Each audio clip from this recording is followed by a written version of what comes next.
while you work on stuff, hey everybody, I am Brian, the Unskilled Commander.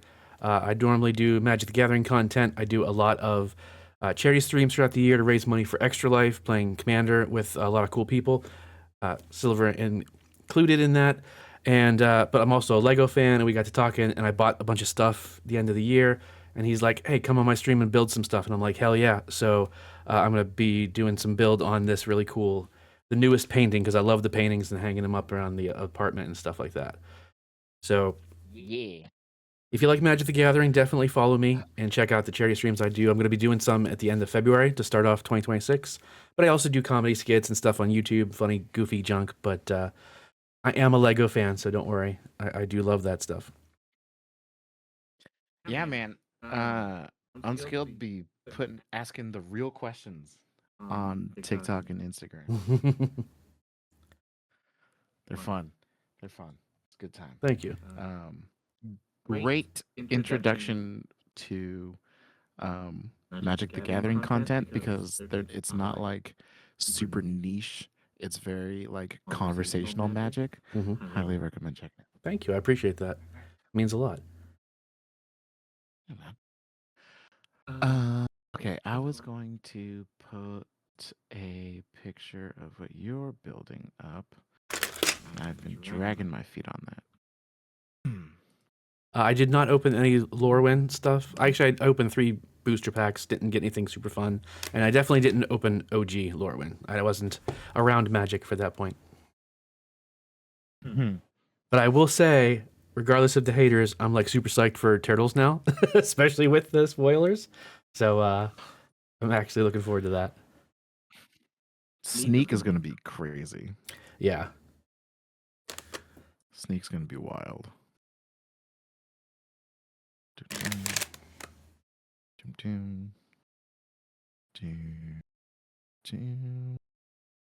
And okay, that's what Unskilled is going to be building. There we go. All right. Now I can build. Hi, Lily. All right. Are you ready for this, dude? Let's go. What are you building? I am doing Paris City of Love. This big guy. Oh, nice. Very cool. Oh, cool, cool. It's gonna be awesome. It's like a giant size version of the postcards. Yes, exactly. Cool. I was gonna say, wifey really likes the postcard series that they have, and she also really. I say that Eiffel Tower is her favorite building. She says it isn't, but she doesn't have an answer in contention. So Eiffel Tower is her favorite building. Oh man, there's so many people going off right now. Hi everyone. Hi. Silver hugs. Thanks, Tom. There are some stream streaks. Beauty with the 95 and Pink with the 180. Badasses. It's crazy. Stream streaks are wild. I'm super excited for this stream because I get to talk to, like, I have some friends that like Legos and stuff like that, but I don't get to talk to them very often. And I have so many questions about Lego, like, not that you're going to magically know the answers, like, but it's just the kind of thing where it's like, hey, why do you think they do this? Or why is it like that? You know, I'm just like, oh, sure. Yeah. The kind of stuff that as I build, I'm always like, why the hell do they do this? What's the point of this? So, dude, there's so many times where you come across a step that just makes no sense, and you're like, why is this even close to a thing? But in all things, the motto is trust the process. Trust the process. It will make sense. Okay, so I want to start out by asking you, and chat, please, let's hear your thoughts as well. At the risk, I'm not a boomer, but at the risk of sounding boomery, is it just me, or does the structural integrity of Lego buildings, has it gone down? Because long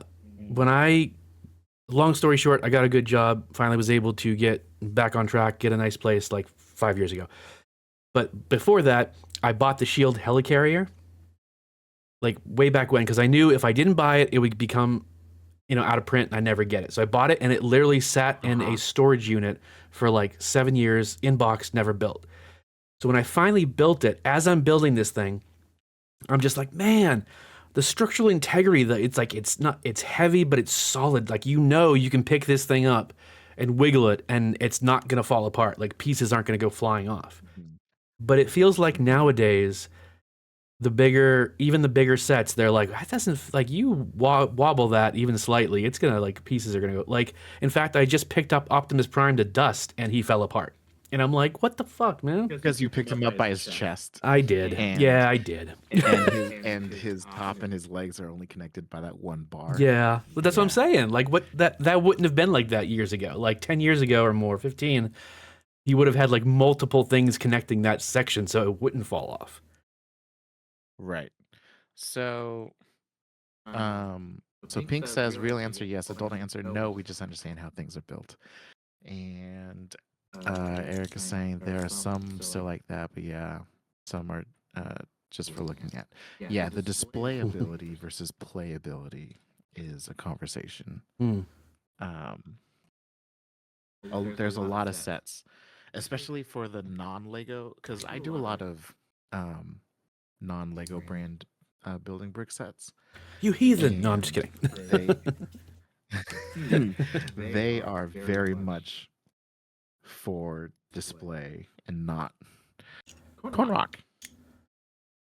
Ooh, new Lego set reserved. Let's go. They are very much the display sets. Thank you, babe. That's a good point. I wasn't even thinking about that. Like, I do need to think of that. These are for kids. Kids are going to want to tear them apart and rebuild them or use the parts for other things. I do need to remember that.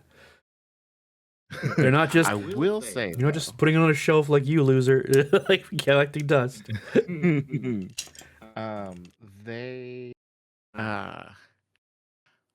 There's a sacrifice in stability that gets made the more intricate the design becomes. So when, if you if you look at, like with Eiffel Tower, if you include this as an Eiffel Tower set, I think there's been like 4 Eiffel Tower sets Really? that Lego's come out with in the last like 30 years. The first one is super blocky and everything is 90 degrees. It looks like it was designed on like a Game Boy screen and then just printed out. I mean, probably. But it's too right, but it's very sturdy. It's super blocky and everything is just like up one stud, up one stud, up one stud. Whereas the one that came out a couple years ago, the 10,000 piece, 5.5 foot tall one, that one is super intricate and super detailed and looks like the Eiffel Tower as it should look. Right. Yeah. But with every level of detail you get with a piece, that's a separate piece that used to be a full brick. True. And like as colors change, like the Starry Night set, there's so many colors swirling around in the background that it's all a bunch of plates just stacked on top of each other instead of a bunch of like full bricks to get the height and just like cross that T of getting high enough. So yeah, Lego has been obsessing with making more and more intricate sets, which I think is the crux of your question. And yeah, it gets they get more complicated, and so some of the sets are going to be a little more unsturdy. No, that's a really good point that I hadn't even bothered considering. So thank you. See, that's why I was excited to hang out with you and talk this kind of stuff. Because I've just been inside my head for years as I build Legos, going, why? It's like, what is this? All right, Sensei, let me ask you another one. Why? Heavy Lego set. Oh my gosh, nice. Why do they do the mini bags inside bags for these things? Why do I have to open this bag and then open another bag with the little pieces inside? Just put them all. You're Because it's the wasting little pieces. plastic. You are. But so I think honestly it's just an organization thing. The little pieces get put in a separate bag because they probably come from a separate part of the factory, honestly. Yeah. I still kind of appreciate this over the non-Lego builds because actually I can show you. So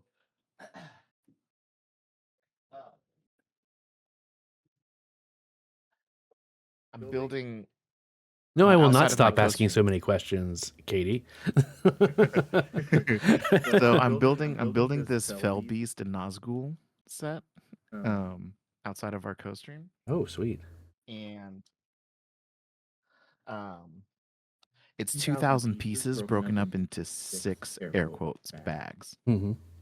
Where so I'm on bag 5. Would you rather have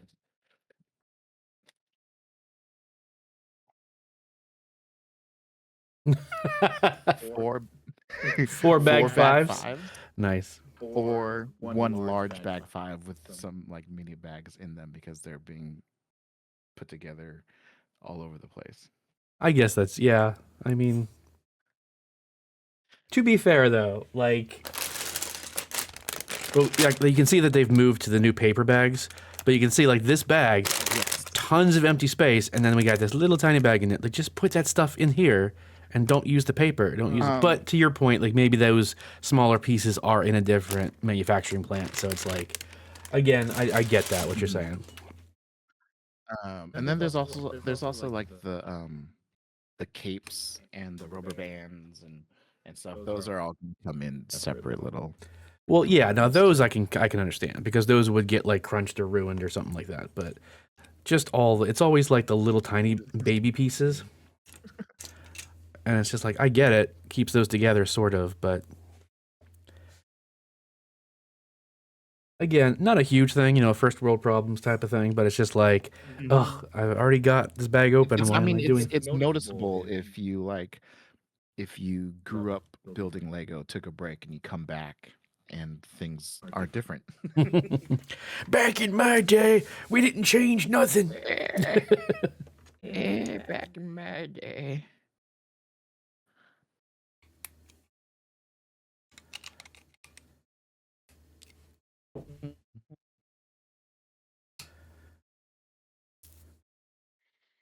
So I don't have a ton of experience with the non-Legos. The only ones I have that are non-Legos are a bunch of the Pokemon ones, amusingly enough, now that Lego has Pokemon. The mega set? Yeah. Which are okay. Like I like them because they're the Pokemon. That's really the only reason. Like the feel, the snap, and the stuff like that. It's like doesn't quite feel right, but they look decent. They look good. I have a really sweet Onyx one that like spirals up and is like on a stand. It looks really cool. Yeah, I used to have like all of the first like 2 waves of Pokemon brick sets. Mm-hmm. And I sold them all to a consignment shop. Oh. They're taking up too much room. Well, like I wanted to build them all because I'm a Pokemon master. Man, yeah. Then but by the time they came out with their like 6th Pikachu set, Right. and they're coming out with so many every year, and I was like, oh wait, there's like 1,200 Pokemon. Yeah. Am I really gonna buy 1,200 sets by the time they're done with this? Seriously. Realistically, no. And I really don't like picking and choosing. Like if I start building a collection, I have to have all of it. That's fair. There's no half-assing in this household. See, I half-ass. Like you wouldn't know by the number of bookshelves I have filled with like action figures and stuff. But before, it was everything that was cool, like within fandom. So, but I would have like, oh, this awesome Doctor Strange figure and this Thor figure and blah blah. Even though they're like not favorite characters, but the the quality of the figures at the time, especially, were like really great, like standout figures. And then it got to be like too much, and I'm like, okay, I'm just gonna collect favorite characters, and that still didn't work out because now I have a bunch of one shelf, like 2 shelves of Spider-Man, 1 shelf of Gwen Stacy, 1 shelf of Spider-Man 2099, 1 shelf of Optimus Prime, 1 shelf of Megatron, but actually 2 of those, but whatever, two Optimus and 1 Megatron. But then what's worse is it spills over into the other things. So not only do I have Spider-Man figures, but I go for the Spider-Man Legos and the Optimus Prime Legos, and so it's like, and the Spider-Man Funko and the Optimus Prime Funko, and like all these like crossovers. Like, oh my god, I'm not doing less, I'm doing more. So it's not easy. Yeah, I try to be, even though it doesn't feel like it, I try to be picky about like when I do buy Lego sets or do things. Like I as much as there's lots of them that I love that look awesome, I can't do them all. Yeah. Oops. Did not mean to do that. I need to go back. Hold up. No, going back. Okay. I moved something on my desk, which moved something else, which moved something else, which hit a scene transition. Anyway, wait, where did our friend go? I know, I'm sorry. He vanished. I I am the new. Yeah, I used to collect pops. I stopped. Well, I went out of my way to never collect pops for the longest time. So I was like, if I get one, it's going to spiral. And then for Christmas one year, my sister got me a pop, and I was like, well, I have no choice now. The seal has been broken. We're doing this. Dude, I went hard. I within like a month, I had like 30. And I even kept the rule of I only buy pops of the fandoms that I'm like a part of. Yeah, same. But it was like I had all 9 Sailor Scouts. I had I had all of the MCU and Netflix Marvel characters. I still have all of the Magic Planeswalkers that they did. Nice. There's a new Lily coming out that I want. Oh my god, are you serious? Ugh. Yeah, it looks good too. I'm like, sorry. Yeah, and it's like I got all the CW characters, all the DC CW Arrowverse, Flash, and all them. I got all of those, and it got out of hand because they have a pop for everything. Yeah, I literally just this weekend went to the comic book store and wasn't planning on getting anything. I was going to drop off a collection for trade, and then I'm like looking at the new pop section, and it's like, oh shit, there's a new Claptrap for the new Borderlands 4 and Vex, and I love Vex because that's who I'm playing right now because I got the game for Christmas. And then I'm like, oh, and they have Nemesis Prime. God damn it! So I grabbed all 3. Pop collection consists of dinosaurs and horror clowns. Nice. It's annoying because there's so many variants, right? Because it's like, yeah, I'm only gonna buy Spider-Man pops. Oh hey, look, there's like 105 Spider-Man pops. Seriously, cool. Great, love that for my wallet. Oops, that's gone. That's gone forever. There it is. Oh, and by the way, chat, I apologize because this is the first time building Legos on stream. So as I'm talking, I'm just like enjoying the conversation and building, and I realize I'm like building close to me like I always do. And I'm like, oh shit, no, be on screen more. So I'll try and like build out here a little bit better. That takes so much practice. Don't even worry about it. Okay. I'm literally every time I'm doing like look up and be like way up here. Where are my hands? Yep, like doing this and like, oh shit.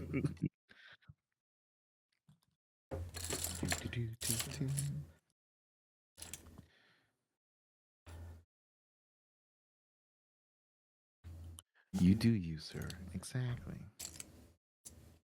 I mean, as long as you share the finished product, that's what matters. Right. Do a progress check-in.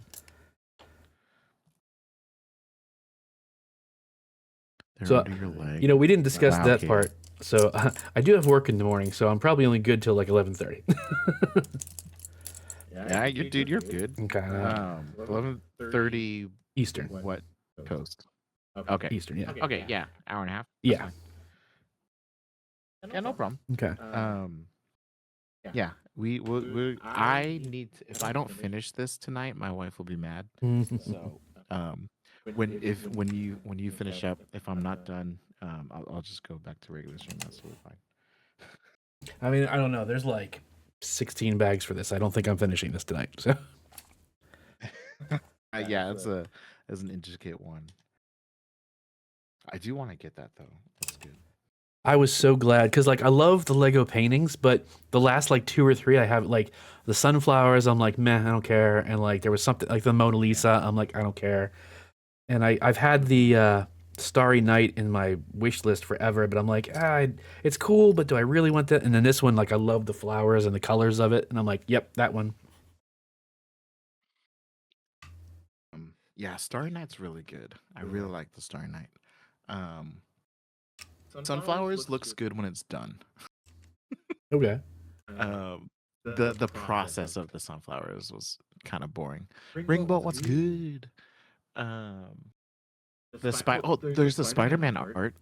Were you able to pick that up? I think it's retired now. I like as big of a Spider-Man fan as I am, which is like that's like my main thing. I had it in the wish list for a little while, but there was just something about it that didn't quite like I didn't quite love it. You know, I'm like, it looks a little weird, looks a little off. Yeah. So I hear you. didn't bother. I felt similar. Like I didn't get the Iron Man, like the giant Iron Man, like kind of made with like the little the baby pieces like this. But I would like something like that for Spider-Man if they could do it, like where it's just flat and it's like a decent, relatively normal size the Iron paint. Man art set. Yeah. Yeah. And then have the Batman one too and stuff. That was the start. That was the start of Downhill Spiral. Those Lego mosaics were freaking fantastic. I have built one, and then at the end of the instructions, it was like, "Hey, congratulations on building this. If you had 2 more, you could do the ultimate mosaic design." And look at this, those bastards. So I went and bought 2 more. That's how they get you. And so I have the ultimate mosaic Iron Man on my wall. Oh, that's awesome. And then I added in some white pieces for Silver Dreamer in between his head and his repulsor. Nice. Oops. And then I also have they did the same thing with the Darth Vader one. Mm-hmm. This is the Darth Vader one. You could do Kylo Ren, Vader, or Darth Maul, I think. And if you had 3, you can do the ultimate. Right. Ultimate mosaic, and it's like a really tall Vader. So I have that, and he is covered by a bunch of stuff, leaning up against the wall on the floor. Now, did you do the Batman? Wasn't there a Batman one too? There was a Batman one, and I don't. So, as a Spider-Man fan, I'm contractually obligated to not buy any Batman things. And so I bought it because I got an alt design of Luffy from One Piece using the pieces from Batman. Mm-hmm. So I got that. Now I wish I bought like 7 more because there's a designer I follow on Instagram who just does like for whatever reason the Batman art set was like has just all of the perfect pieces for crazy alt designs. And so there's one that if you have 4 of them, and you do a giant 2x2 of Deku and Bakugo from My Hero. Nice. That's cool. And I would love to do that, but I did not have the money to go and buy $500 worth of. Yeah, exactly. Came across. Hey, Ringbolt. And now I'm tired. I'll be your commander.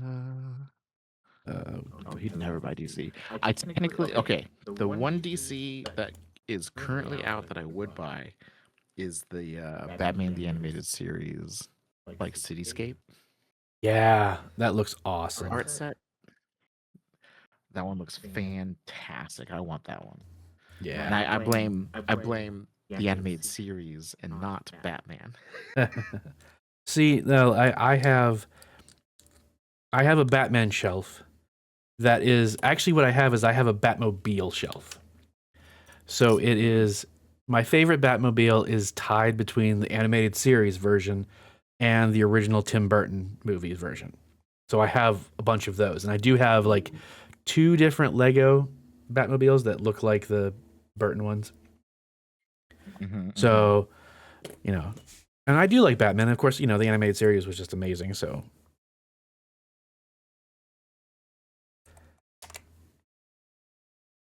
Yeah, the animated series Batmobile is such a good design. All sleek. yeah, very simplistic but good. Yeah, for sure.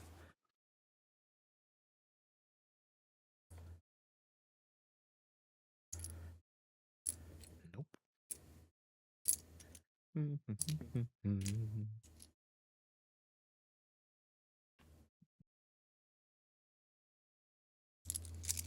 So here's something that'll What's probably next? make you cringe and like, oh my god. Uh-oh. But for the longest time, and I think it was mainly kind of what you said earlier about like coming back to it once I had like adult money, you know, and finally started getting the bigger sets and the really cool stuff. Is I did 2 things for the longest time before I realized it was the dumb way to do it. First, I would open every bag and just dump them together, and then Chaos build. I would separate them by color.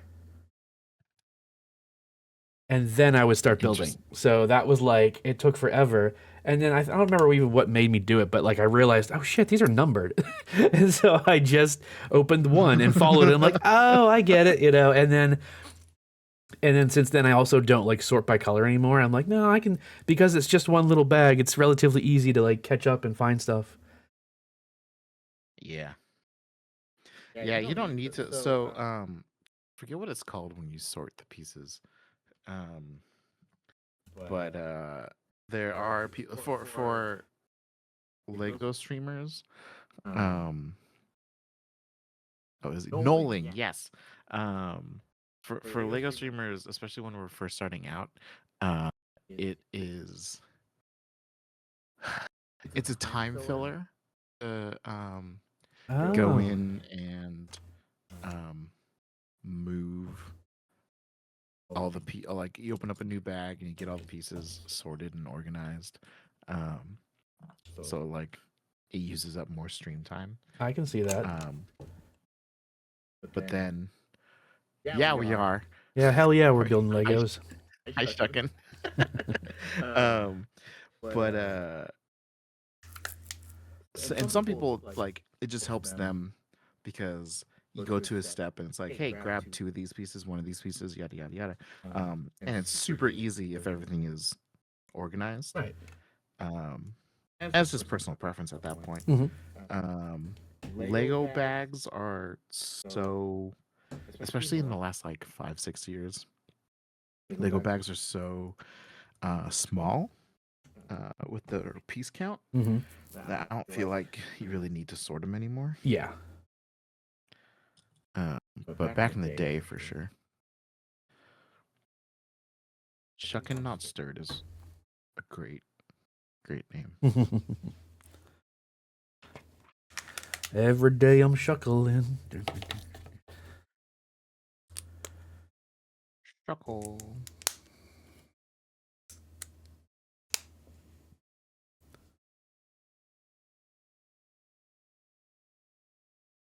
Dude, I still haven't. I day one bought Borderlands 4 and I still haven't beaten it.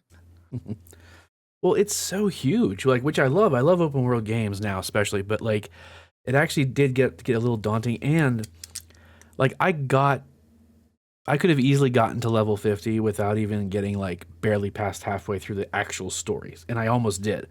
And I was like, oh shit, I I need to finish the story, because once you finish, besides unlocking Ultimate Vault Hunter, you at least get like that extra XP thing where like your level doesn't go up, but you still Exactly. you get like this extra Yeah. brand new thing that Yeah, you and can you don't unlock that until the end of the story. And Right. that's So I was stupid. like, okay, I need to beat the game so I can not waste all the experience on these side missions that I'm about to do.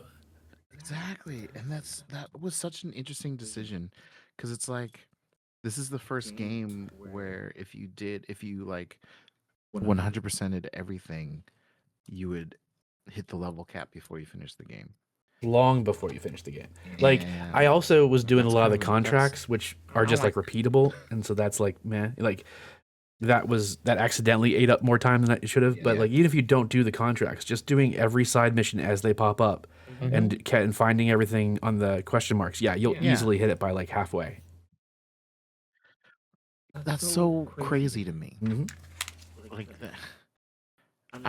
I mean, yeah, you gotta fill in the space with things to do. I get, but like, boo. Well, it's like you're doing your job a little too well because there's too much to do, and you're not going to focus on the game. But I did like that. I liked it. Like I just finished it a couple days ago, and now it's like whenever I get back to it, it'll just be trying to go for the platinum. But like Okay, I liked it a lot more than 3. Like it's sure. there's something about it that didn't 100% to me feel like Borderlands. Like there was Borderlands stuff, obviously, like Claptrap, and like some of the humor was really good, but it didn't feel as funny. It felt a lot more serious, which was good. I mean, it wasn't bad. The storyline felt serious, and then like a lot of the side quests were actually kind of dark, and I'm like, oh damn, you know. Whereas like I remember nostalgia version of like 1 and 2 and pre-sequel being like a lot more lighthearted and like goofy side missions and like semi-serious story missions with Jack and stuff like that, you know. Right. Yeah, I in 3 when you're collecting all the like Typhon de Leon um audio clips, it made it sound like this was like this expedition that went down like centuries ago for like um the legend of the Vault Hunter and like all the like Yeah. it was this cool thing to like hear about the first Vault Hunter and stuff. And then you get to like the last planet and it's like, oh hey, he's still alive. Yeah. And he's the antagonist's dad. And it's just like so the legend of the Vault Hunter is like 30 years old. Like that was a bummer. Yeah. That's honestly, and I don't know if I'm going to catch heat or not, but that's honestly one of the reasons why I don't like Broly in Dragon Ball Z. Because the legendary Super Saiyan was made out, it sounded like it was like centuries or millennia ago. There was a legendary, this one Super Saiyan, and then, no, it's the same age as Goku. He's just some dude. Like, he was a baby. Like, what? Okay. I mean, the only way I can defend this is, I'm under the impression that Broly isn't the first legendary Super Saiyan. It's like in the same way that like Link, there's always a reincarnation of Link as the hero of courage. Okay. Like for the Triforce of Courage. Yeah. I feel like Broly was the latest incarnation of the legendary Super Saiyan. Okay. And then That's Goku and his scrappy. family and friends just like made it completely useless by having like a billion of them. Right. Yeah. And that's the other thing is like as soon as a 5-year-old can turn Super Saiyan, it doesn't matter. Yeah. Still super awesome and cool, but like that was kind of like my it did start to diminish over time whenever it's like when Goku did it, it's like, holy hell, that's awesome. And then it's like, okay, now everyone what's the 2 girls can go it, the kid from the other dimension can do it. Like it's like, oh my god, guys. Yeah, Kaba and all of them. Yeah. It just it's unfortunate. Yeah.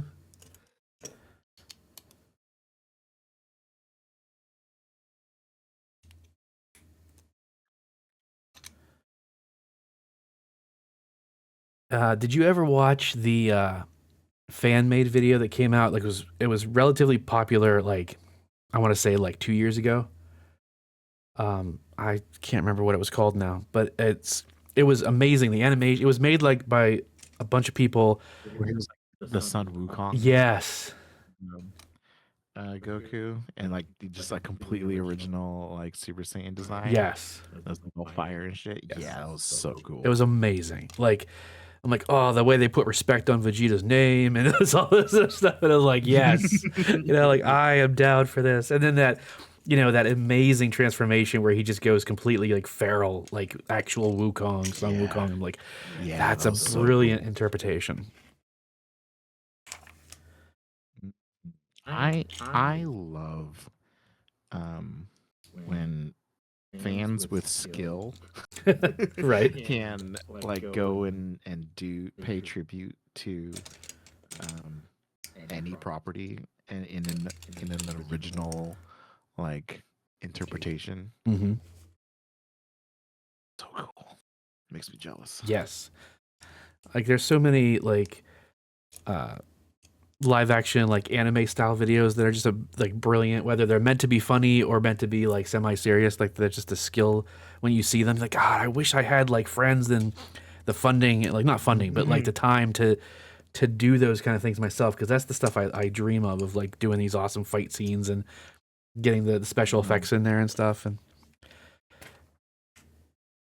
for the longest time, that's one of the things I wanted to try and do as a creator, like on YouTube, but I just didn't I didn't have anybody nearby that would do it with me, and I couldn't like hold the camera myself every time. So, I just kind of got pushed to the side. Then eventually I'm like, hey, I'm doing this stuff with Magic the Gathering. Why don't I just film that and use that as content? And then that's where Unskilled Commander grew from. Shannon. Oh, darling. How was the rest of your stream? How far did you get on Iron Man?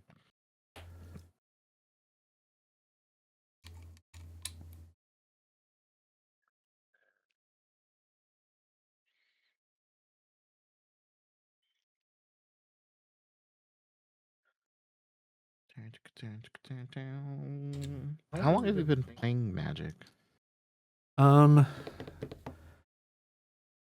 gosh, like maybe 10 years at this point. It all blurs together. I started whenever like went through a bad patch, lost my job, and had to and got a job part-time at a comic book store, which was fun, but not like able to be like a lifelong thing. But that's when I started playing, and that was, and I've been at this job for 5, and then like probably like 8, 9 years, 10 years. I started with Dragons of Tarkir, like the double block. Sure. Yeah. Yeah. So Khans of Tarkir and then Dragons of Tarkir. That double Khans set. and Dragons. Yeah. Okay. That was a cool set to get involved in. Did you go straight to Commander, or did you play Constructed at all? So that's the funny part about it, honestly. Because back then it was still 60 card like that. I mean, Commander existed obviously, but like at least in the area where I was, nobody really played it yet. So I started playing. Started playing. Made a couple like 60 card decks, and then like some friends came like, "Oh, I used to play.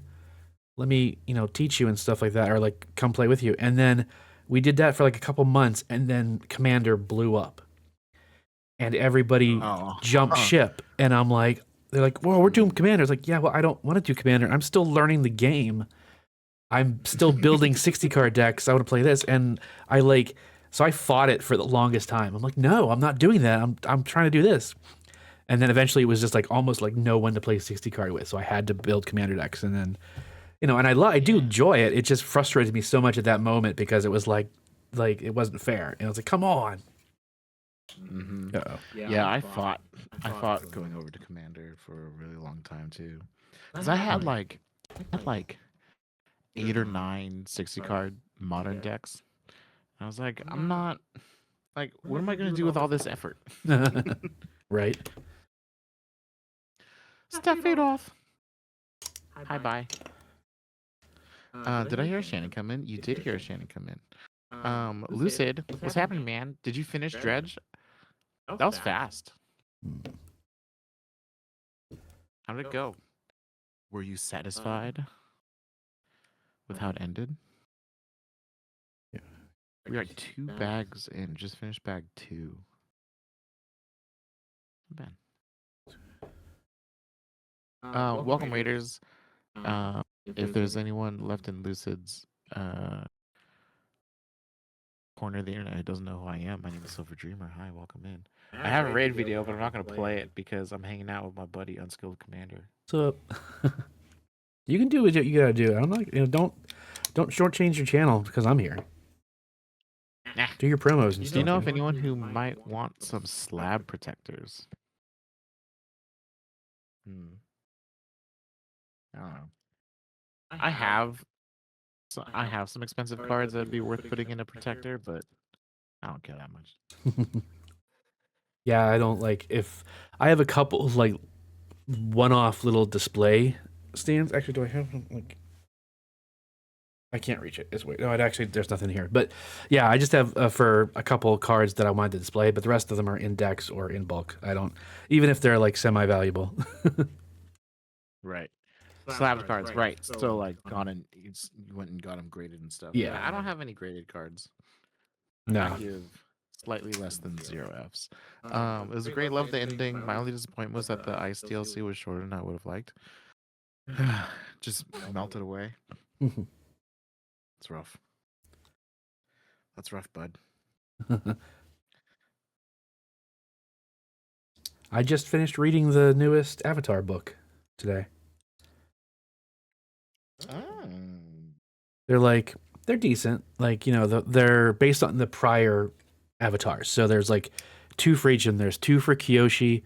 I just finished the second book for Roku, right. And then I can't remember who the other main one was, but those 2. Okay. How were they? They're good.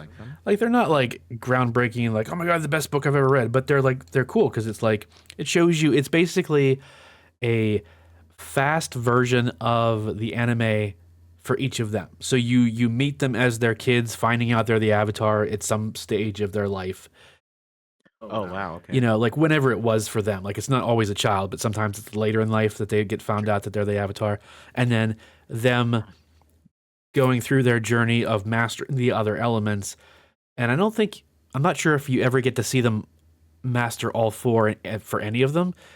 They get like 1 or 2 of the next ones, but there's always like some big story, and they're also gaining their traveling companions similar to Aang and all that kind of stuff. And then you get to see like the stuff that shapes them into the avatars that you see throughout the actual show.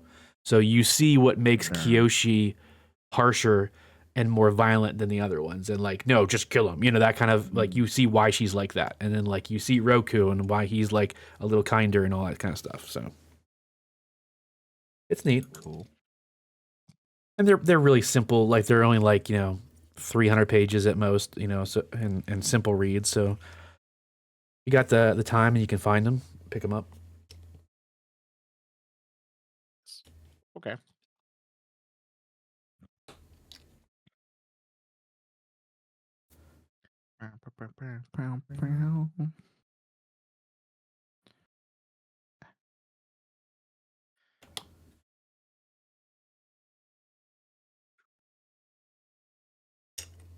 So what got you into streaming Lego? And I apologize if that's something you've talked about a million times before. Ugh, I can't believe you asked me to get to know you question. The worst. Talk about myself. Why would I do that? In April 2020, I decided, well, technically I guess it was like March 2020, I was like, I kind of want to stream. And so I decided that on Sundays from 6 to 9 p.m. I was going to stream, and because I wanted to talk about comic books with people.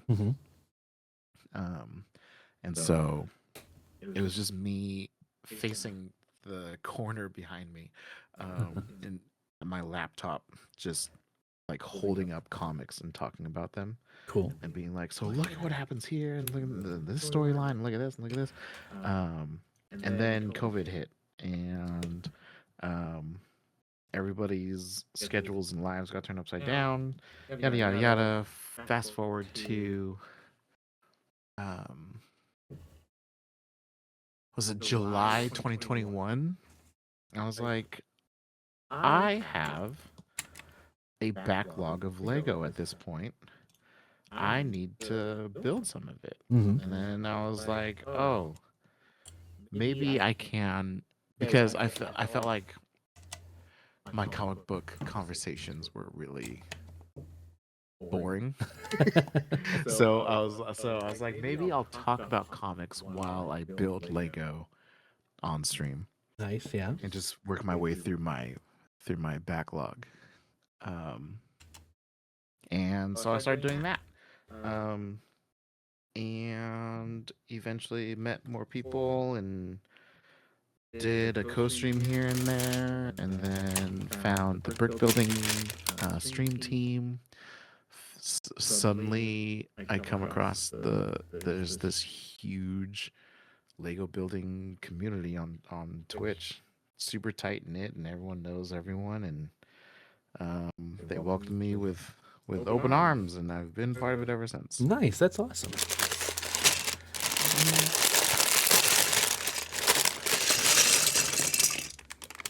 So yeah, it was strictly because I had a backlog that I wanted to work through,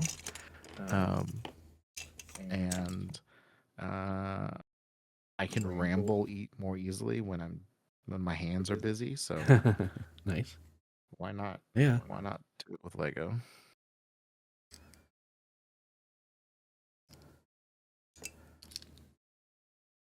I mean, to be fair, like how I started my channel was like I wanted to do something on YouTube and I just didn't know what. And then I kept losing Commander games to my friends constantly, like a lot. And I just felt like, I'm like, what is wrong with me? Why am I not? It's like, I need to figure out what's wrong with these decks. And like, what am I doing wrong with building them? And so I was like, well, I kind of got grabbed one and set it and like started to play it against another one. But I'm like, well, but that's only 2 players. It's like, that's not how the game works. And so I literally set up 4 of my decks and started to play them. And I'm like, I'm looking for something to do. Why don't I just record me doing this? And that can be my channel. And like, as I get better, then like theoretically, like everyone watching me can get better and they can learn from my mistakes and stuff. And so like the first, like, I don't know, 70 episodes of The Unskilled Commander is me playing 4 of my decks against themselves by myself, just walking around the table and talking and like explaining why I'm doing stuff. Like, well, this is why I'm not attacking that character and why I'm attacking this one. Like, maybe that's not right, And then eventually I started, and then similar to what you're saying, I just did that. And I knew about the professor and like Command Zone at that point, but that was it. And then suddenly, I don't even know how, but I'm like, oh shit, there's like an entire community of Magic the Gathering content creators. Like, I didn't think I was the only one doing this or anything, but at the same time, I just never stopped and thought about it. And so I'm like, oh shit. And I started meeting people and started like getting invited to be on channels. And then I'm like, oh cool. And then that's why I was like, because I was going to wait foolishly until I had like 1,000 followers on YouTube before I was going to try and go live to raise money. Because I'm like, well, no one's going to show up if I only have like 30 people, right? And then, but after being on other people's channels, I'm like, yeah, I guess, why wait? I guess I should just try it. So I started streaming like 2 years ago, I think, like the tail end of 2024. Dude, that's awesome. I love those like, like moments. Yeah. It's like, oh, wait a second. Right. Hey. Hi, Britt. Bye, Britt. Have fun lurking. Bye, Britt.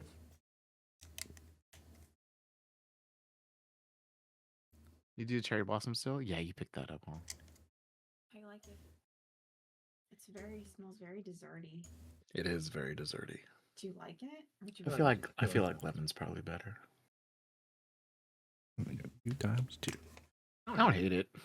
It's sweet. It's kind of weird for tea. I mean, I put honey in it. Oh. It helps your throat. Yeah. Well, Uh-oh. But that it's explains also that. really sweet. That seems really. Huh? I think it's a sweeter tea. Yeah.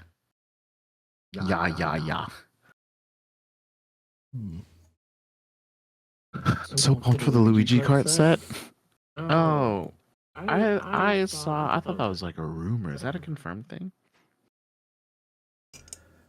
I haven't even picked up the Mario yet. Hmm.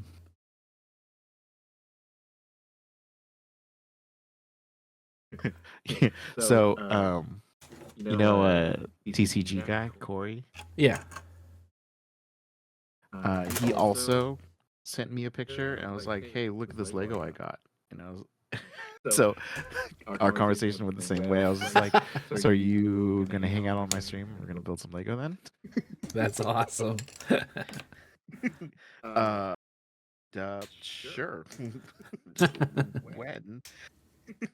That is fantastic. Yeah, I was like psyched when you asked. I'm like, I wasn't even thinking about that. I'm just like, hey, this is someone that'll totally appreciate this, New Year's Eve, New Year's Day buy, because everything went live on the first type thing. Mm-hmm. Dude, and the fact that you got like 5 sets or whatever, and I was like, dude, you can dedicate one of those to our stream. You can get over here. Yeah, definitely. You got to tell. You can spare one.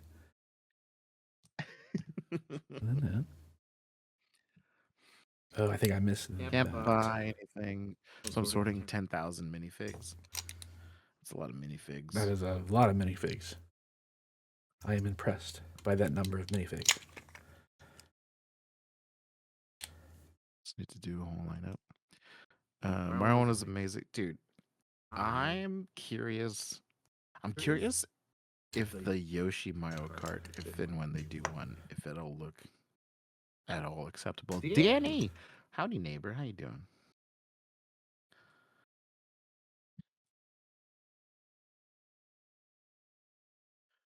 It's a lot when you no. just dump them in a Lego container and they came apart, accessories are floating loose. Yeah. Hmm.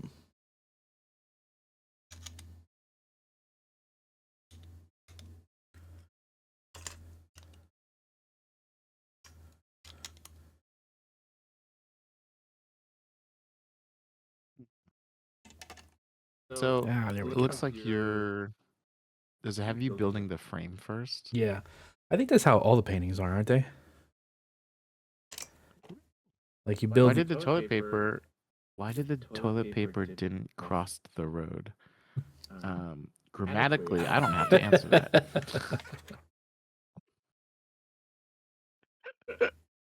Because it got stuck in the crack.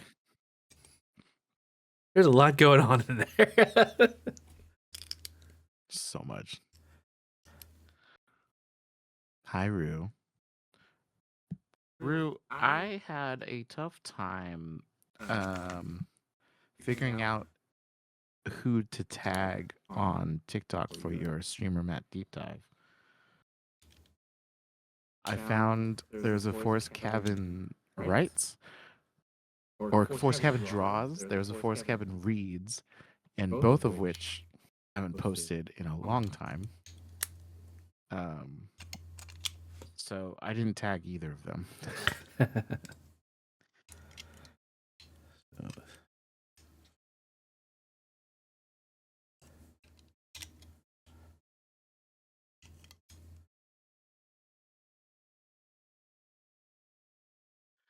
I didn't know if they were actively your stuff or not.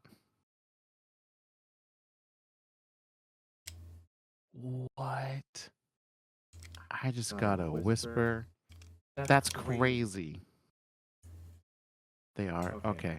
I can go back and tag. With reads or draws. I didn't know you had a draws, so I guess I'll do reads.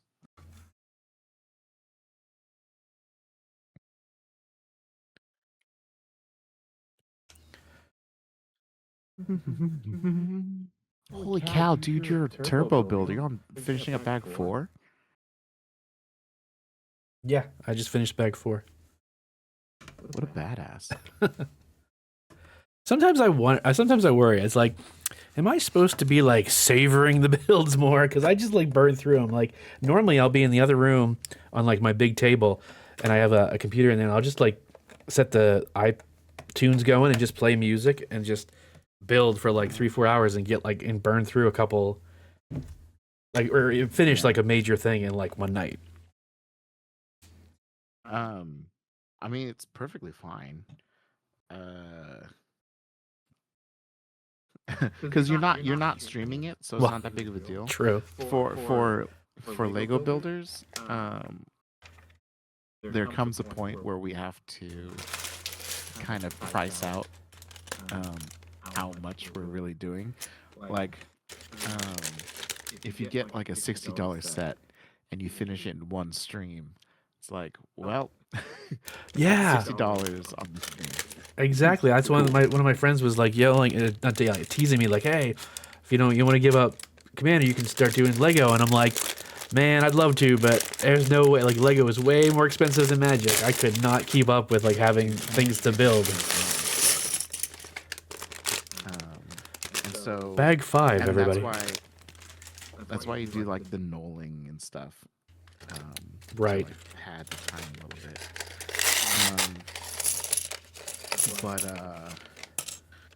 No, dude. Building offline and just kind of going at your own pace and just kind of cranking through is awesome.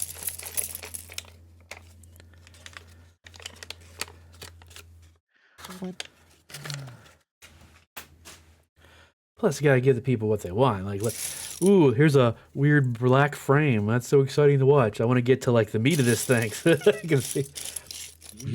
Your viewers can see some colors and some like actual shapes and stuff. The def adds up. Yeah. But then, so again, like from a streaming perspective, that's why we will typically add like extra channel point redeems to like distract from the build. That's right. So I know I saw you like you had some. Didn't you have some where it's like build upside down or whatever? Like build the instructions upside down and some other stuff. Oh yeah, for like charity Yeah. events. Yeah, like every dollar raise is a minute doing this or whatever. Nice. So that's always fun. I have these like icebreaker get to know you like question cards, prompter cards. Mhm. That people can do. We can also do yeah. Make them like do what- lip syncs and Sudoku. All right, that sounds interesting. So like Pink just redeemed doing a hard Sudoku, which typically takes me like 10 to 15 minutes to solve. So that'll be what I do when I get back from break when you leave in 45 minutes. Got him. Thanks, Pink. Ow. Jeez. Two. I guess it's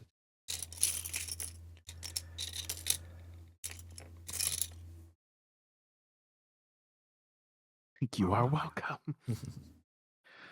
the aggressive gratitude. You're welcome.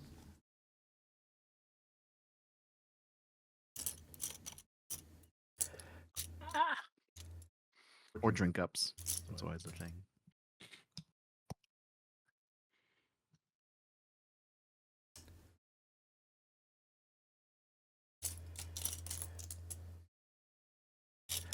I know this isn't like a secret or an Easter egg or anything, but I've always loved like when that like the when you build a brick head from Lego, the brain is a pink brick. Yeah. I've always thought that was like hilarious. It took me a second, like the first time, I'm like, why is this pink? Oh shit, that's the brain. No way, they did not.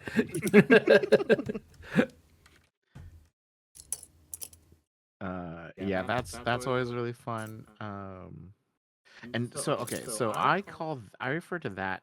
Ooh, and actually, my buddy Zach celebrates it a lot more than I do. But like,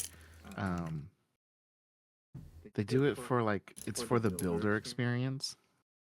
You know, like things that you see as you put it together that just aren't seen when the build is done. Yeah. So like the brain and brickheads, the Luxo Junior lamp, um, Pixar lamp has a bunch of nano builds of I think it's like 20 different Pixar films Really?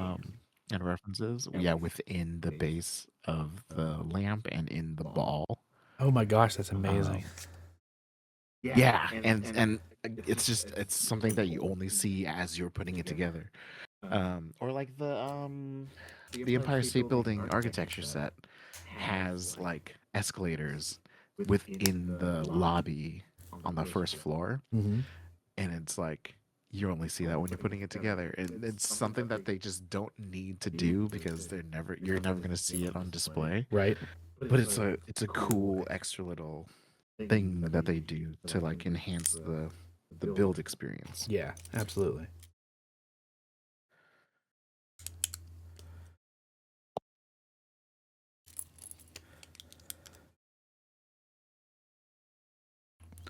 So to that point, another question I wanted to ask you during as we built was, what are your thoughts on why do you think they do the random colors?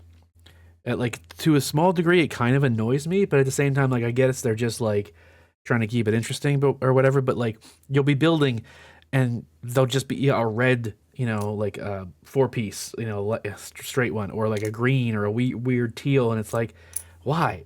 It gets buried inside of this thing. You never see it again. Why they have all the weird colors throughout a build? So my assumption is they do that for um, for frame of reference when you're building. Mm-hmm. So as you build something else, what I just built right now, right? So I spent all this time building like this backdrop, Right. right? And then all of a sudden it switches over and it's like, hey, you're gonna build this separate thing that has nothing to do with the backdrop right now, but it's Right. gonna go on there when you're done. Cool. And so when you get to it and it's like, all right, place it on, you can have those odd color bricks as a frame of reference for, oh, you're building this on the left side, or Okay. you're building this on the right side. Fair point. Yep. And then Danny with the streak. The one that really stood out for was the question mark block, the Super Mario 64 question mark block, Mm-hmm. because when you're inside the frame, like it's all the same. Right. It's you're building a cube, Yeah. but there's little things here and there that are unique for the build for that side or this side or whatever. And so having one side of the cube be red bricks and one side of the cube be blue bricks lets you keep that orientation so you know which side you're building on. Yep. Excellent point. And then, as Katie says, it breaks up monotony, as a building of 1,000 yellow pieces would suck. Yes, very true. Yeah, she got the Bricker Builds Pikachu. Well, she didn't get it, but like the shop that she was helping got it, and she built it for them. And yeah, it's like thousands of the same color, layer by layer by layer. Yeah. And yeah, it is monotonous, and so sometimes there's that as a factor as well. But the argument against that is that that is a custom design by a non-Lego company that did that. Right. Versus if you take a Lego set designed by Lego, instructed by Lego. That's what they're doing. Yeah. All right, Act 4 of 7 for you.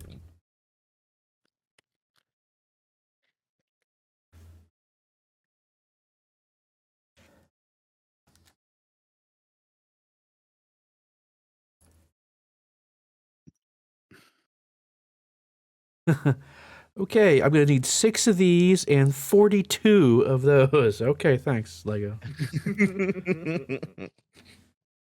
This is Brit's least favorite thing about building is when you have something that's super repetitive like that. Yeah.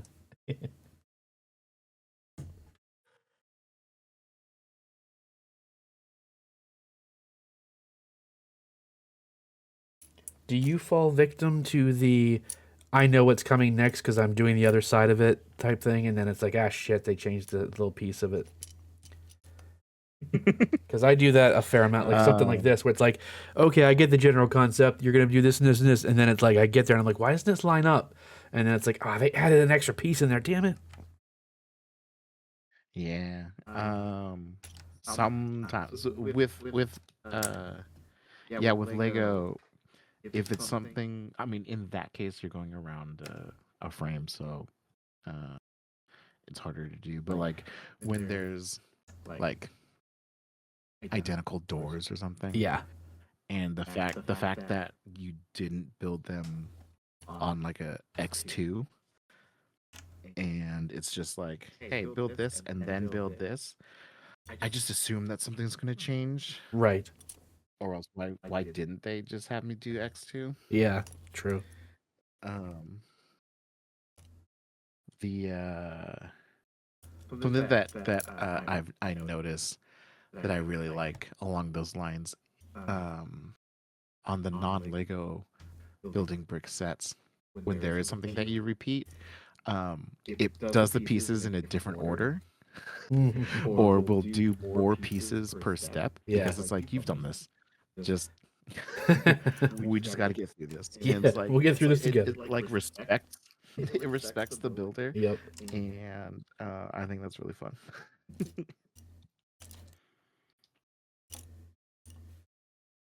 Uh-oh. With everything I recently bought. Yo, you just have the Eiffel Tower, yeah. You've been looking at bricker build sets? Oh gosh, Brit. I mean, at this point, why not? Brit just got into Lego like a little over a year ago. Nice. And he's been going ham with it. He's at like 102 sets. Wow. That's impressive. Yeah, it's been he's 11 months, 118 sets. Oh my god. Yeah. Like every week he'll post in my Discord, be like, got another haul. And it's like another like 6 sets. And you're like, oh man. He's quickly running out of room. That's the worst part, is running out of room to display them. That's why I like getting the sets that my wife likes, because that means it'll go on display somewhere in the house, which means she gets to figure out where they go. I will say I work my butt off. You do. You absolutely do. No one can say that you don't deserve to treat yourself, and get away with it. Uh-oh. I'm missing a piece. Probably in one of those stupid bags. It could still be stuck in the bag. Especially it's another reason why I don't like the paper ones now, because the clear ones, at least you could see through them. No, it's not there. It could also be under the frame. Yeah, I picked it up and looked. I didn't see anything. And then I looked under the book. Or under the... Yeah.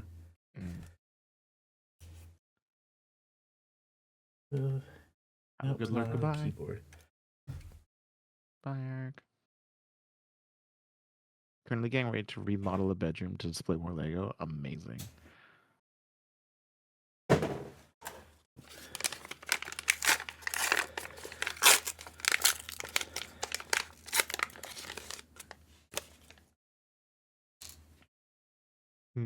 Well, shit. What piece is it? It's a little flat 2 black. Like this, only just 2. Oh, It goes like right here. Did I maybe use an extra one in the wrong place? Maybe. Let me see. There is a chance. Yeah, maybe. I think that's what I did. I don't think this one goes here. I think it goes back here. There we go. We found it, chat. Crisis averted. Is the cherry blossom not clear bags? I like the clear ones because I sometimes miss pieces. Looks like it. I mean, the rest of the world has pretty much caught up to the paper bag stuff.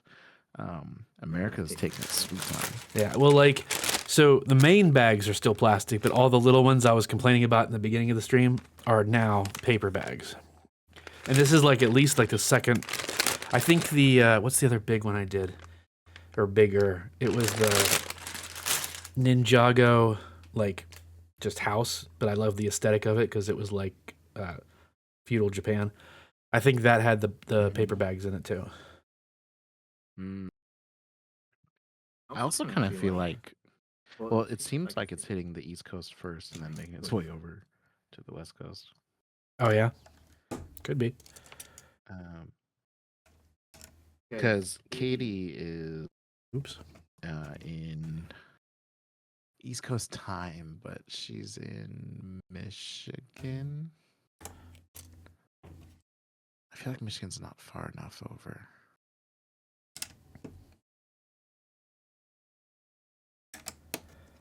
Let's stick around. I gotta work double tomorrow. Oh my gosh. And I'm bowling after, so I must go to bed. Dude, yes, please do. Really, is that where I live? We don't. I don't. All I know about where you live is you're 3 hours ahead of me, and that's all I pay attention to. I don't know exactly the state because UPS has your wrong name but address correct saved, and I just tell them to send it to you if I'm sending you anything.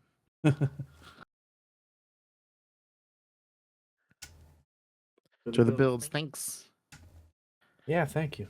Britt's already done both of these.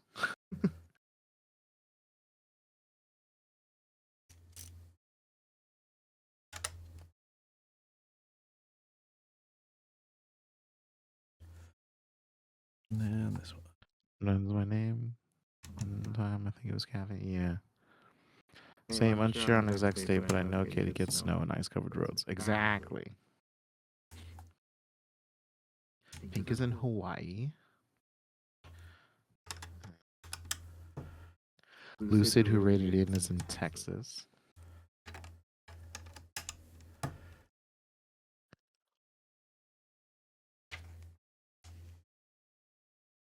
Sephiroth, who is permanently timed out until end of stream for reasons known but dumb. She's in East Coast somewhere. I do get ice and snow covered roads.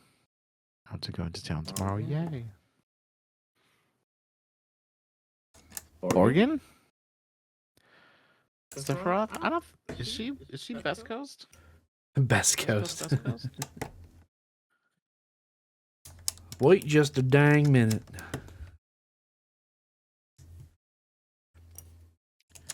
Everybody be safe out there during the winter storm of the bajillion centuries, or whatever they want to call this one.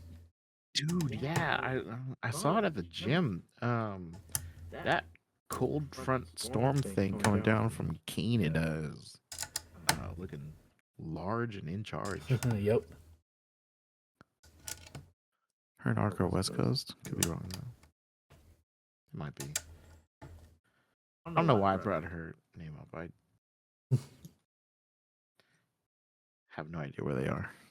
I don't know if you guys can see that, Yeah, but I look know how where I love how that looks like the golden rim on the frame now. Yeah. By using, I should have showed that before I put them on, but like those little bricks that have the little ledge like a Those, like, gutter. railing ones, yeah. Yeah, and then you just put the flat ones over top of it, and it just a little gutter sticks out, so it looks like a golden rim on it. That looks so cool. That's really cool. Dude, I love. So one of the reasons why I got the Mona Lisa is because I heard that the frame is fantastic. I gotta admit, this one's haven't like built pretty it. sturdy. Like, it's not like wobbling or anything. That's pretty nice. I like that. Bag 6, everybody. See, I'm learning.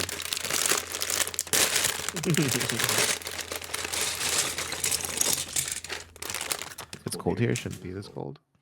It is currently 58 Fahrenheit in my town.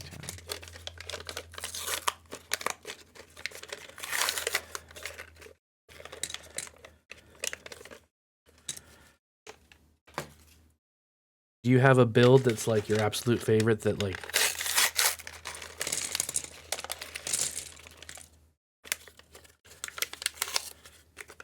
That sounded like a pause in a sentence. I was going to keep going, so I waited. no, sorry, I was just Okay. one of those empty pauses, like, you know, fill in the blank. Like, was it something that you really wanted? I routinely say that my Exia, my Gundam Exia behind me, is both my favorite and most hated Okay. set that I've built. Yeah. It's 10,000 pieces. It took a month of streaming to build. Wow. And I mean, it was fantastic. It was a great build. I loved it because I really like Exia, and so like seeing the armor come together Mm-hmm. was super cool.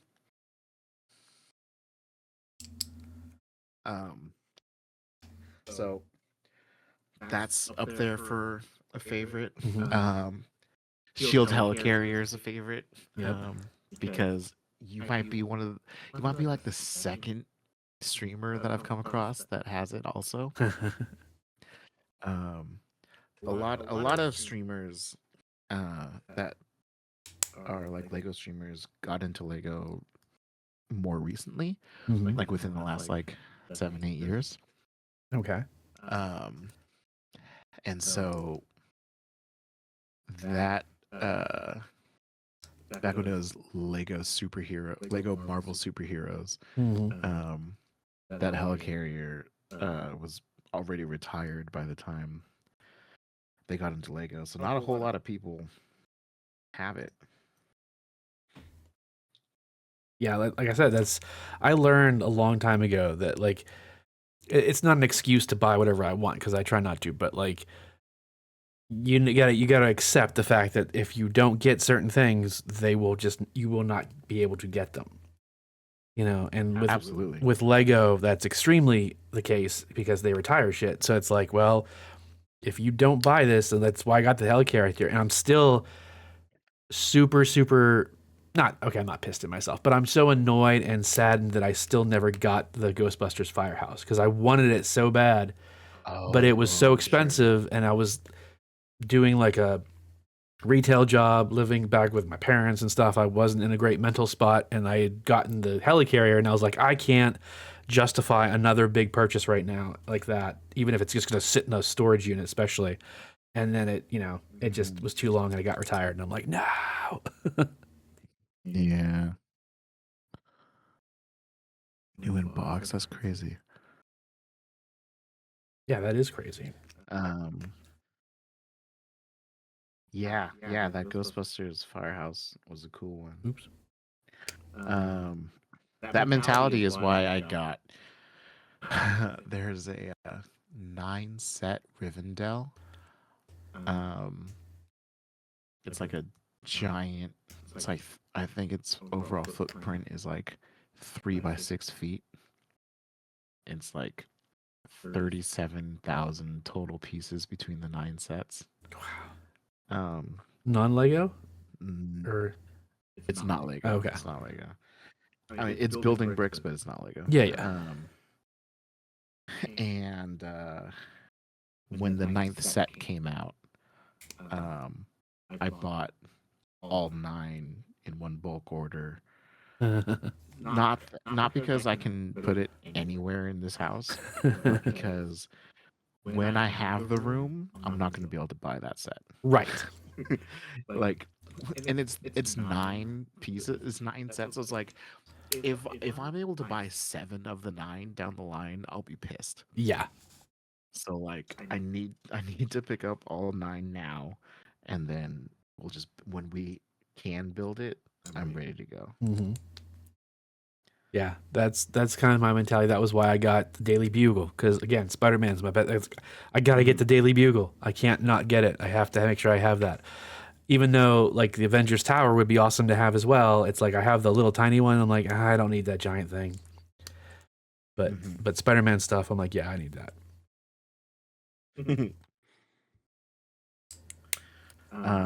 So there's the Lego Oscorp Tower, which kind of looks kind of meh. Is it big or is that you mean the little one? Is there a big one? I mean, it's not like Avengers Tower, Daily Bugle big.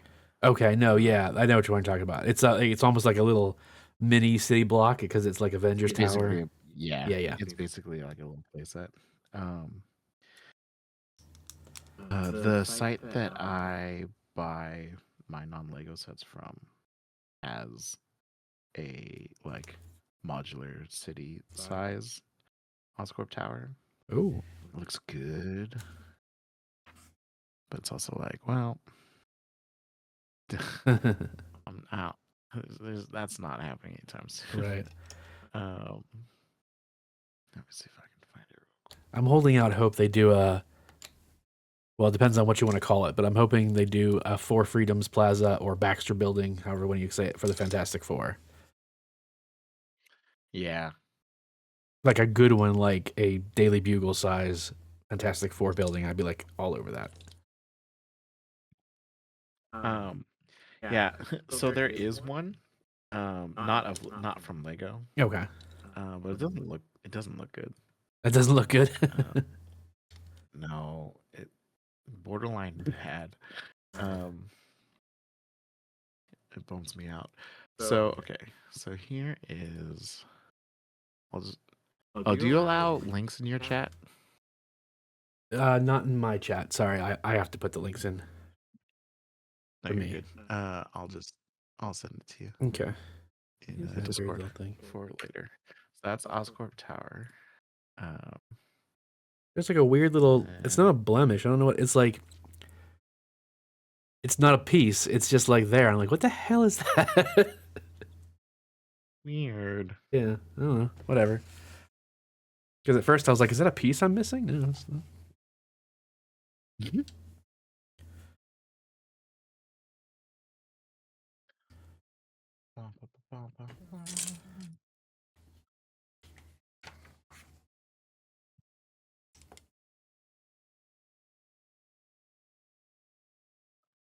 There it is. Fantastic Four modular Baxter building.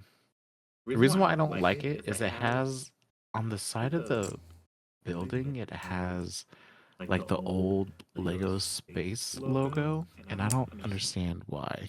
Yeah.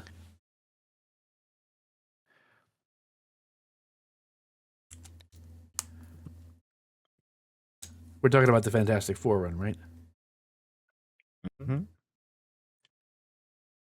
Because like maybe they think it's Yep, like yep. supposed to be like, oh, the Fantastic Four do stuff in space. Yeah.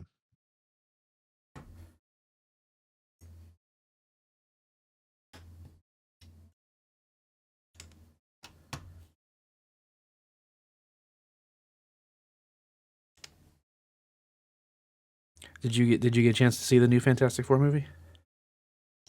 Oh yeah. Yes, I did. What did you think? I liked it. It was as weird as it sounds, as weird as it is to say, it felt very grounded. Mm-hmm. I really liked that. I have my critiques and I have my standing questions, but overall, I really liked it. Cool. To date, I have seen every MCU movie on release weekend. Nice. That's impressive. It's harder and harder to keep doing it. Yeah, I honestly, I kind of lost the fever. I mean, because like after Endgame, they just kind of lost it. Like, because I think they got a little too full of themselves and they went the wrong way with the multiverse concept. And it's like, I liked Doctor Strange too. That was decent. I have that one on Blu-ray. But like, Shang-Chi wasn't as good as I was hoping. It was good, but it wasn't amazing, you know? And then like, Black Widow, it was like meh, and you know, it kind of kept going like that, and the TV shows really didn't pull me in that much, and so I'm like, I did like the Winter Soldier and Falcon television show, like that one was really good, but so I didn't bother seeing Thunderbolts. I didn't see one of the other ones, Oh. Um, and of course, like the freaking Eternals was just like, blah. yeah, I am an Eternals defender. Okay. Didn't you see FF for me? You might have. I don't know. Because I think for Fantastic Four, I think I went on like Sunday to see it.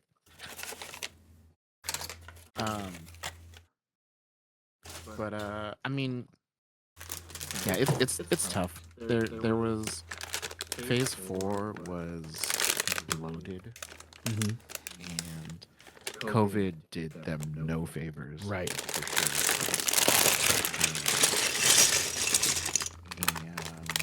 But like, I think the MCU by the time they got to Phase 5, it was like the cool thing to hate the MCU. I feel like everyone just kind of latched onto that, and it was a shame. Yeah. It was too bad because like there's still good stuff, and I think there are, not that this is how it should be, but like there are aspects to all of the properties that came out that I think are worth people's time. Mm-hmm. At least in the name of talking about it later. If people are willing to have a conversation about it and learn about it, they don't really need to see it, and just kind of like find out that like, oh, that's what happened. Okay, that's cool. Mm-hmm. Bye, Steph. Steph has been whispering to me, being like, "Hey, so until shared chat is done, I can't get untimed out. I feel so bad. Oh no. The worst." Bye, Steph. Miss you. But yeah, okay. Eternals should have been a TV show. Okay. I think it would have been right here. You can chat in 0 seconds, or when the shared chat ends, or when shared chat ends. Ew. Okay. It should have been a TV show. Mm-hmm. Introducing 10 new characters into the MCU, even though they all have the same purpose, they all have very different personalities, all very different power sets. Right.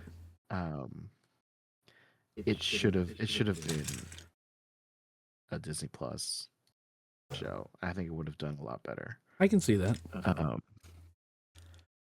But it didn't.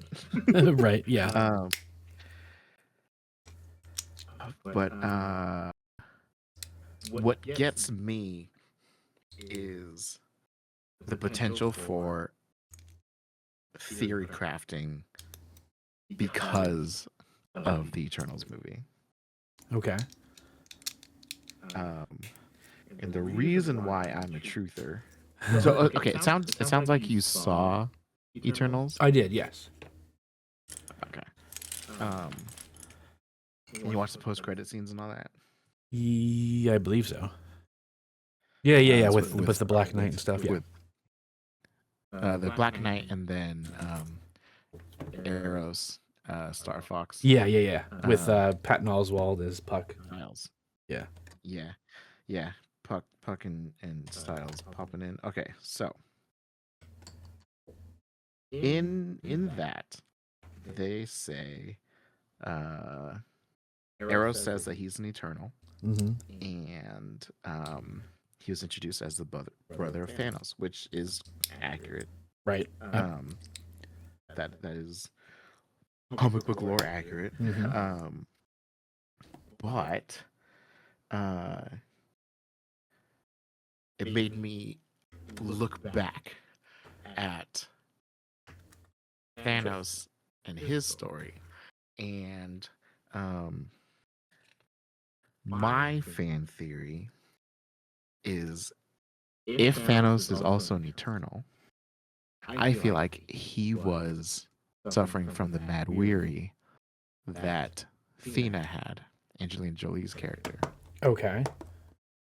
Because the mad weary comes on from going through so many resets and reboots, Yeah. going through so many planets to birth new Celestials that they start to like defrag or fragment and all that stuff. Sure.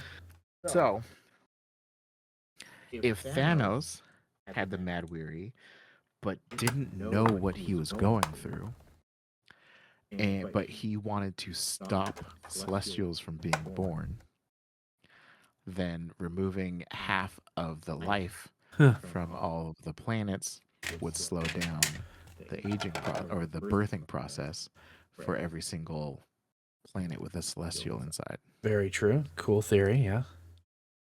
And the whole reason why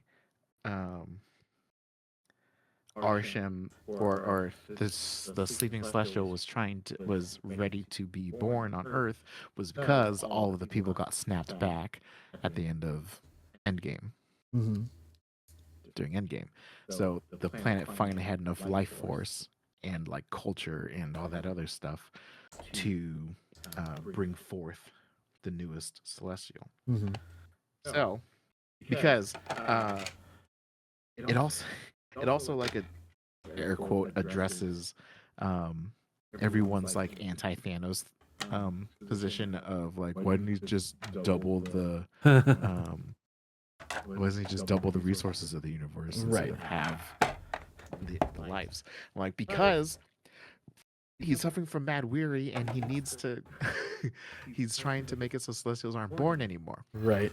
But because in Infinity War, when Gamora confronts him about like, why the hell are you doing this? Well, yada yada, and he says that he's the only one who sees it. Right. And it's because he's an Eternal suffering from mad weary and he doesn't know what that is. Okay.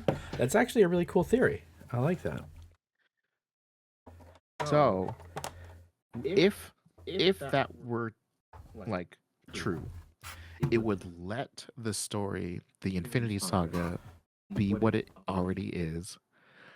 But it lets it be recontextualized in Phase 4 as something grander than just Thanos. Right. That's cool. I think I know for me, I like kind of agreed with a lot of the criticism that I think it was even in the movie itself, where they tried to address it but didn't quite do it right. Was the whole like, well, where the hell were you when Thanos snapped everyone? Why did you just sit on your asses? You know, and it's like, and obviously, well, but you know, the whole Celestial thing, but they didn't even. It wasn't it that they didn't understand that they didn't know what they were doing. They were just supposed to be fighting the shadow thingies. They didn't understand there was a Celestial inside, right? Right. So Ajax is the only one that knows the purpose. Yeah. And They are agents of Celestials, and they only exist on the planet to protect the planet uh,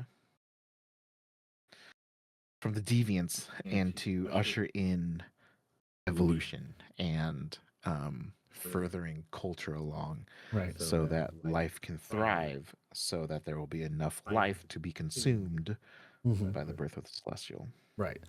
And that's also one of the wasn't that discussed in some point where that's why Galactus picks the planets he does, well, his herald, because he's going for the planets that have celestials in them. Because that's what he needs, but he's like the balance to the celestials. So that they don't like there's not a Yeah, billion of them. Something like that. He was they explored that a little bit. I think when they're on Taw to figuring out what exactly Galactus was. Mm-hmm. And yeah, right. And then, but also, Fantastic Four, the whole movie takes place on a different universe. Right. And see, here's one of my problems with the whole multiverse aspect of it. Like, I don't have a problem. I mean, obviously, like Spider Verse, like I love the idea of multiple universes, but I think my biggest thing, especially with what they're doing, is the easiest way to bring the X-Men in should have been the snap.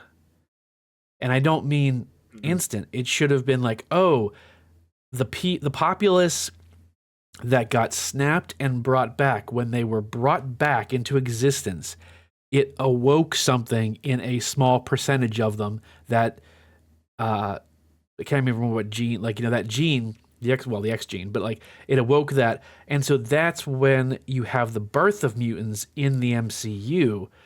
And it's natural. It's not that Wolverine was there the whole time, we just didn't see him. It's like, no, now we are starting the storyline of the mutants.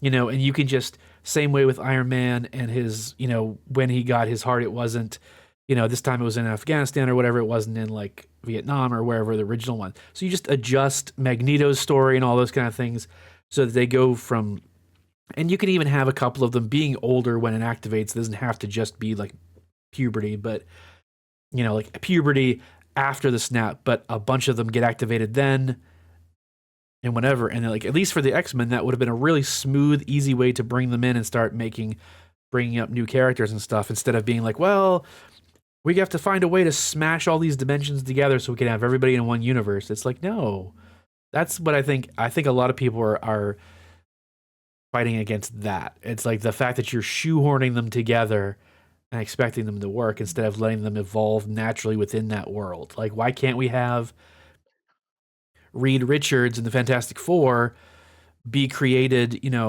during the snap? Like, why couldn't they have gone up, in a rocket to try and fix things, unbeknownst to everyone else, because they were off world and half the population was gone? Reed Richards and his crew go up, they get irradiated, they come back, they have superpowers and are trying to fight things.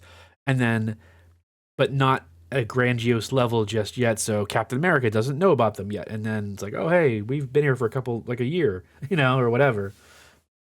It would have just been easier to just let them be natural within that world. But I'm soapboxing, it's just me. Katie, is that true? This just in, Oreo's making a line of Marvel cookies, 32 different Marvel-inspired designs, including a color-changing cream, 3 different packages with illustrations by Todd Nauk, starting January 26th for pre-order, retail on February 2nd. No, I just made it up. Okay. I was like, that's weird. Yeah. And I like Todd Nauk. I think I do. Isn't that, it's a real artist, isn't it? I assume so. When Katie trolls, she likes to troll accurately. And with detail. Okay, yeah, because I like his art. Yep. That's what I thought. I was thinking about, because doesn't he do like the Spider-Man cosplay from Spider-Verse? If it's the same guy I'm thinking of. No. I just read it in an article. Okay. So my only thing with You're right. Okay, so conceptually, I agree that introducing mutants in a natural way within universe should work. Um, I don't think as storytelling goes on, it gets harder and harder to tell this story. But I don't think you can change Magneto's heritage. That's I true. When I was don't saying it, I was like- kind of like, it kind of does take the win. Like that does really change Magneto. Yeah, Fair point. making Magneto being a Holocaust survivor is so core to his character in like every sense Yeah. that I don't think you can take that away from him. Because like the the like contemporary approach is to make him Middle Eastern or make him black, Right. and have him be a resistance, face of resistance for either of those. But like, I don't think you can do that and not screw it up. I mean, yeah, and the problem is time. Like we're getting so far away from it that like exactly he's gonna be so freaking old. It's like, I mean, you can claim his mutant in genes, real maybe, time, but he's like 95 years old in real time. yeah, Right now, like in 2026, you it's it's so far from like World War II was so long ago at this point that it's hard to convincingly continue to tell stories of a powerful Holocaust survivor yeah, that's not just like shriveled up. yeah, Like he's died and been brought back and de-aged yeah, multiple times. right. But like it's You can only do that so many times. Yep. Yeah. I don't know, man. I don't know how they do a Magneto. It sucks because it's like knee jerk reaction is like, can you even have the X-Men without a Magneto? And like, yeah, you can. There's plenty of X-Men, but like that would be such a hard sell. Yeah, To convince me that it's gonna work out. right. Because you need that counterpoint to Xavier's dream that is also valid. Like it's not just he's like, oh, I'm evil, I'm gonna kill everybody. It's like, no. He doesn't, like, that's not his thing. There's more to it than that. It's more in depth, and it's a literal counterpoint to Xavier. It's like, no, there is no living in harmony. We are the superior. We have to like protect ourselves and protect our kind. And it's like, and then bad shit happens, and you're like, the Friends of Humanity or whatever. And it's like, well, shit, the Sentinels. It's like Magneto's kind of right. You need that juxtaposition to give Xavier's dream more power too, because it's like it's the better dream. It's like you want that to be real, but you kind of be like, but Magneto's kind of got a point. And it's tough because to your point of like, how have we not seen mutants before now? Because it's like so many of the biggest X-Men villains are like centuries old. Yeah. Like Apocalypse, Sinister's from the Victorian era, like 1700s or something. Right. Magneto is 100 years old. Mystique is from the same era as Sinister. Wolverine is like Jesus. It's just whoever knows how old he is. From the 1800s, rich Canadian family. Yeah. And it's like, man, there's just throughout all of history, there's been mutants in the comics. And so, like, how do you do that in a growing cinematic universe? Which is why I really liked She-Hulk, because She-Hulk was, through its storytelling, expanding the universe, expanding the cinematic universe with cameos and characters that showed up for 2 episodes. Yeah. some of which in the comics are mutants. Some like are they a mutant in the show? It's not explored, but like it's just hey, here's a compound where people who have abilities, but the fact that their abilities manifested had changed their physical form, and so they're not like human passing. Right. And so like here's a whole bunch of people that you can see, and it's like, and She-Hulk was so good at just casually expanding the universe, to the point where you could actually start to believe that there are low level mutants all over the place already. Right. But here we are. Yeah. Silver Dream is from the late 1900s. Yeah. I am from the late 1900s. Yeah, that's what sucks. It's like that sounds bad, but it's actually accurate. All right, it is 11:30, so I should probably cut out. It is that time, my friend. It is.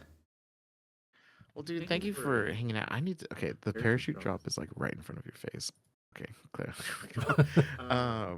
You want to tell people real quick anything about you if you have anything coming up before you head out? Yeah. Well, first of all, this has been a blast. I really, really enjoyed it. Thanks so much for having me on. Everybody in chat, thanks for talking and talking with us and stuff. That was awesome.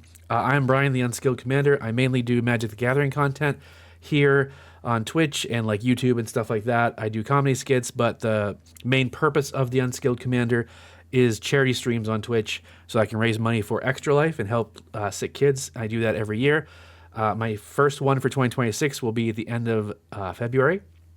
So if you follow me here on Twitch and then like maybe like Blue Sky or something like that, you'll get announcements of who's going to be playing Commander with me, what the days and times are, and all that stuff. So you can hopefully hang out and chat. If you got spare money to donate, awesome, but you don't have to. I understand money's tight for everybody right now. So it's just like hanging out and chat and sharing the stream is always like beneficial and really appreciated.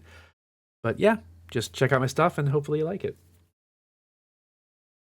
Awesome. Well, thank you so much for letting me bully you into doing a co-stream with me. Didn't bully at And, all. That was awesome. Lego, man. Believe me, I would love but to yeah, come back hope and you get some finish, rest. but like I don't know that I can like hold on. Like I think sit there on my No, floor for no. like a week or two was like bad enough, but to be like, I want to finish. No, go finish. I appreciate you taking the time to